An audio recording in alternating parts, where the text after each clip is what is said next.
मैं district child protection officer हूँ सिरसा में, और मेनली हम आप लोगों को बताने के लिए ये आए हैं कि जो पॉक्सो के अंडर इंसिडेंट्स हैं वो बढ़ रहे हैं। और आप लोगों ने शायद पॉक्सो का नाम सुना है कि पॉक्सो क्या होता है?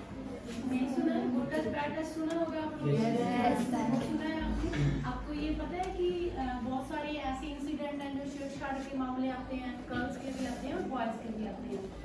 इंसिडेंट्स बढ़ रहे हैं, आप लोग न्यूज़पेपर पढ़ते होंगे, न्यूज़ सुनते होंगे। हाँ, तो इसीलिए हमारा एकदम से प्लान बन गया कि हम आपको थोड़ा इस बारे में अवेयर जरूर करें, क्योंकि हमारी कोई विजिट नहीं हुई थी यहाँ पे भी। तो पॉक्सो जो एक्ट है वो मेन तौर पे बच्चों के लिए बना हुआ है। ये 0 से लेके 18 साल तक के जो बच्चे हैं वो उन बच्चों के लिए ये बना हुआ है। इसमें एक तो ये जेंडर न्यूट्रल है। आमतौर पे ये माना जाता है कि जो ऐसे इंसिडेंट हैं जो अब्यूज़ के मामले आते हैं वो केवल गर्ल्स के लिए होते हैं, लेकिन ऐसा नहीं है। ये जेंडर न्यूट्रल एक्ट है, इसमें गर्ल्स और बॉयज़ दोनों बच्चे भी इसमें शामिल होते हैं। किसी भी बच्चे के साथ ऐसा कोई इंसिडेंट होता है, मान लो मैं छोटे से छोटा शुरू करूँगी, मान लो कोई बैड टच करता है किसी को, कोई गलत कमेंट्स पास करता है, कोई ऐसा कोई ग्रुप बनाता है जिसमें बच्चों की कोई वीडियोस अपलोड करता है, आप लोगों की कोई वीडियो ऐसी वल्गर वीडियो बनाता है, आपको कोई ब्लैकमेल करता है, अपने खुद के प्राइवेट पार्ट्स को टच करने के लिए आपको मजबूर करता है, जहाँ आपके प्राइवेट पार्ट्स को कोई टच करने के लिए कहता है। तो मतलब एक छोटे छोटे इंसिडेंट से लेके अब आप लोग इतना तो आपका है ही अंडरस्टैंडिंग की रेप तक के वर्ड सुने होंगे आप लोगों ने भी, वहाँ तक तो देखो बहुत बड़ी बात हो जाती है। लेकिन छोटे छोटे इंसिडेंट जो कि हम बच्चों को, स्कूल गोइंग बच्चों को तो खास तौर पे प्रॉब्लम्स आती हैं। मान लो आप लोग आ रहे हो, घर से स्कूल तक आ रहे हो, आपको कोई रास्ते में कोई छेड़छाड़ आप लोगों के साथ करता है, आप स्कूल के अंदर आए हो, वहाँ पे आपको कोई डिस्टर्ब कर रहा है। और ये कोई ज़रूरी नहीं है कि आपस में बच्चे ऐसा कर रहे हैं, मतलब मुझे ये वर्ड्स नहीं कहने चाहिए, लेकिन बातों को देखते हुए हो सकता है आपके साथ कोई टीचर ऐसा कर रहा हो, ये भी हो सकता है।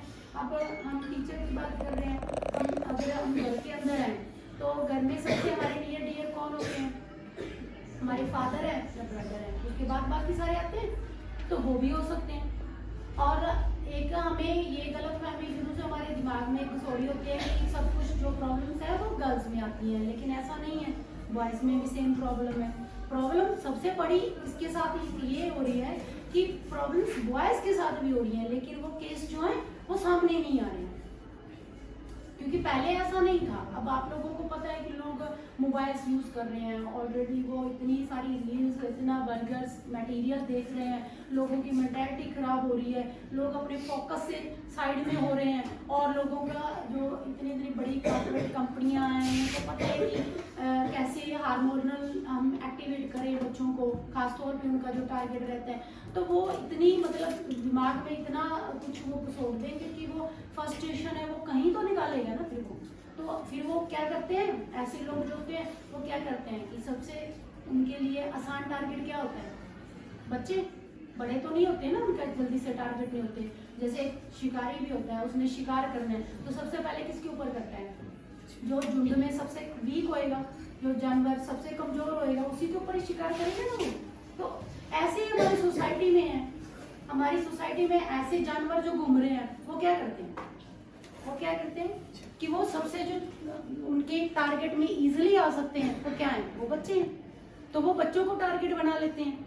फिर उनको खुद को ही समझ नहीं होती कि हम क्या कर रहे हैं। लेकिन एक बच्चे का फ्यूचर देखिए, उसके साथ कितना जुड़ा हुआ है, उसकी स्टडी डिस्टर्ब होती है। ऐसा कोई किसी के साथ करता है तो क्या वो चैन से बैठ पाएगा? बच्चा नहीं बैठ पाएगा ना। उसका अपनी स्टडी करेगा तब भी उसकी कंसंट्रेशन नहीं बनेगी, मन में बार बार वो थॉट्स आएंगे, एक डर बैठेगा कि अब मैं क्या करूँ, मैं किसको बताऊँ, कैसे करूँ, हाय मेरी बदनामी ना हो जाए, हाय मेरे पेरेंट्स को कोई कुछ ना कहे, हो सकता है मेरे पेरेंट्स मेरे को स्कूल ना जाने दें। कई बार ऐसे होता है, बहुत सारी प्रॉब्लम्स होती हैं।